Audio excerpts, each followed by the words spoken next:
The amount of people that the Navy wanted to keep in, they kept in.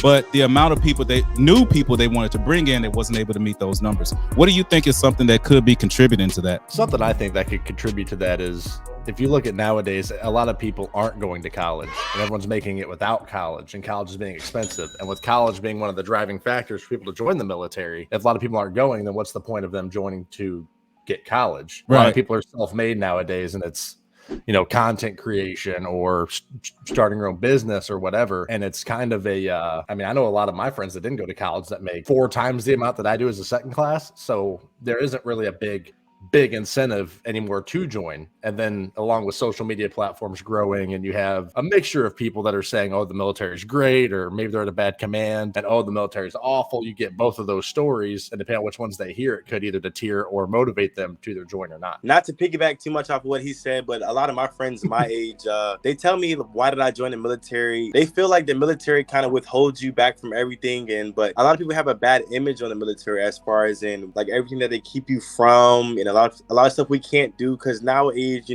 lot of people my age like to smoke weed, and they like to grow their hair out, get dreads, get locks. Nowadays, as far as enlistment, it's a lot of stuff that the military is keeping from you that my age group wants. And with that being said, like, I have a cousin, and he's so young, he wanted to join the military, but he's not cutting his dreadlocks for it. It's like it's a lot that the military alone has set in stone, and I feel like it takes away from it. But right, it's funny. I feel like tattoos used to be one of those things, but the military got a lot more relaxed on tattoos. Like, there was a time if you had tattoos, you could never be a professional. Like, you know what I mean? But now you for all I know, you probably got admirals with looking like MJK or MJ. What's that rapper's name? Machine Gun Kelly around here. Machine Gun Kelly. Yeah. Niggas is violent. What I always told sailors, like, always do your research. So Navy was able to keep in people from Zone Bravo, which was the folks for 6 to 10 years in. And the thing that's slowing it down was what my brother was saying earlier. Some people don't want to change like their hair or anything like that. Or for me, that did 12 years, who made chief at 8 years, even though I got out at 12. There's a lot of factors that takes part into that, along the lines of, do I want to stay in? Is it going to benefit me? And whenever people come up to you and say like, hey, should I join?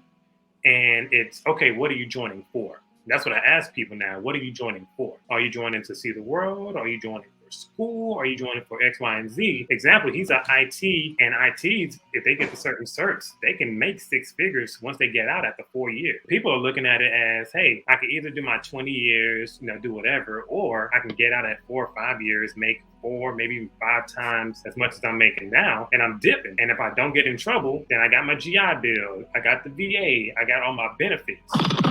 Military wasn't any of our first options, right? It was like a second option, or like I said, I saw people with cars and stuff. And really what I wanted to do was like open up a studio, a music recording studio, right? So let's say I was the same age now and wanted to open up a music recording studio. Right now, like everybody else been saying, is it's way more access to information out there. So like all you got to do is go on social media, TikTok, Instagram, whatever. You can learn how to do whatever you want to do now. There's so many like YouTube experts that can tell you how to do whatever you want to do. So that access is a lot easier. I just saw a girl make a peanut butter and jelly sandwich from scratch on TikTok. Everything, the bread, the peanut butter, and the jelly. I never saw that before. Wait, what? I was 18.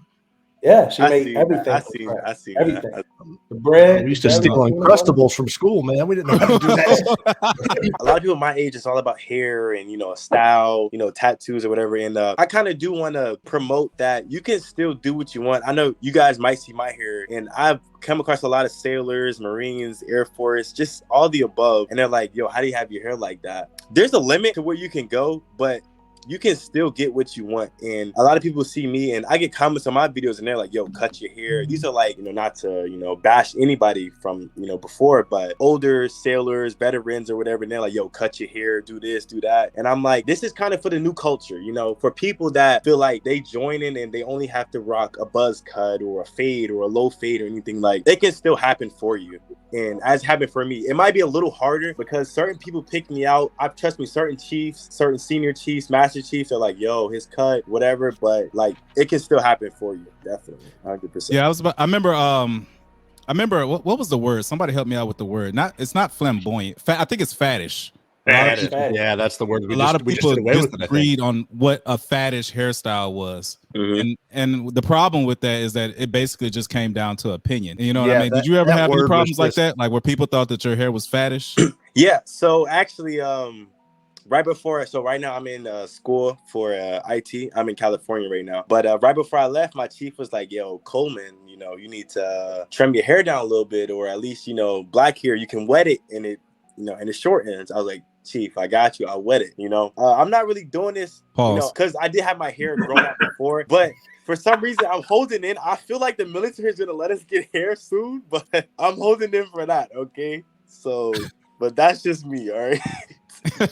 Yes. What do you believe is a contributing factor that's slowing down enlistment? No, but pretty much the same thing that everybody else said. I think also another point, small, but I think now with social media, the military lifestyle is a little bit more visible. I know when I came in, I had no clue what the military was like, other than hearing my uncle talk about it way back when, you know, and so I had no clue what I was getting myself into. Nowadays with social media, like they know exactly what they're getting themselves into, and so I think they're making that decision. Because I feel like a lot of us, I don't know. I know for me, right? Like when I joined, the only videos that I really saw were videos made by the Navy. And you know, you got people with these perfect ponytails talking about, I love my job in the military, and this is what's the line? Like, you know what I mean? It never felt authentic, which is ironically one of the reasons I made this podcast. I wanted something as authentic as possible. So I'm gonna go ahead on to the next question that I have.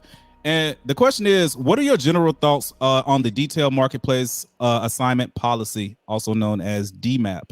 And do you believe it is overall beneficial to the sailors the program applies to? So for those watching who may not understand the question, and if I get it incorrect, please correct me. But there's basically a program called DMAP where sailors can get advanced to the next rank. But as of right now, it only applies to certain rates, not all rates. Some rates still get mapped the original way. The thing that makes DMAP different is that it extends the amount of time that you would spend on sea duty.